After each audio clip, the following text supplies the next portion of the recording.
kajing suspend ya internet. Hapedeng ke exam, hapedeng ki bobun, ki samla, ki kamaija dak internet. Kadai kajing lutino ya kaspa, but ya kalawe kama pernai. Jong kajai penriu, but kajing suspend ya ke internet. Kadang tangkawai ke intention, kata kalong ban minimize. Ya ka damage jong ke NPP hak election. Omdon daw syut ako mo. Hanate lakam ya ka huri hura dang mene dang mi khubor hapo asam syak syok u driver kasi hantai po border asam ladala bentek lakam balai kita police station jongi kim station habro kawai ka border habakum kini kapor fofo habro kawai ka sor silong kamdei ke kadai be tangban nomsya yano banyak hi paiba yo aram kepot kita ki MLA ki badan mentah hakabor ko konrad sangma udak jingkeli ubahe ya pi kalong sakat no benai mendan hang ni hayin ya kane kaying paiba kan poi kapor kabu paiba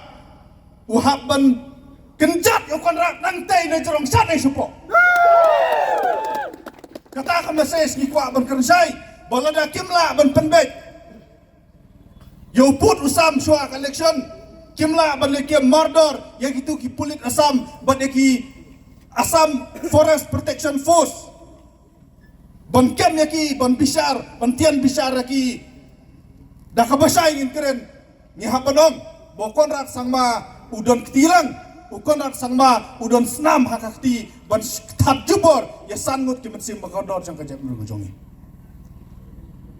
fenomla ban len dalai ruem ki bahing jong itu ki bakhalat ki lakaran syai bakatu ke sanlak ke PI kam dondor ruem hakmat ka mensim ke bakodor kadai kam dondor ruem kam dondon jingmut katu ke jingle darab jot ka jong pi hang tei po mukro atu ko sngin takadau nang liang jongi ki sansen ni ai song bahaya ki da ki slipper jot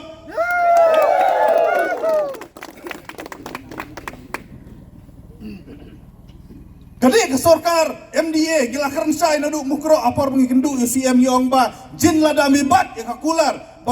ban ya penbek ya ka yo put usam ubadan haka phase 2 hapo kisau pusan sengi kumba kiulakular lengba kan notification katu ke jingjia atu sengi kanom jia hanrei namar bakile butpo nakajing temu bandarab jot ya ka failure ke jongki ka phase 1 penmi notification asam hadu umtam penmi notification ka thok ka syukur baro ka pau penreng ke uno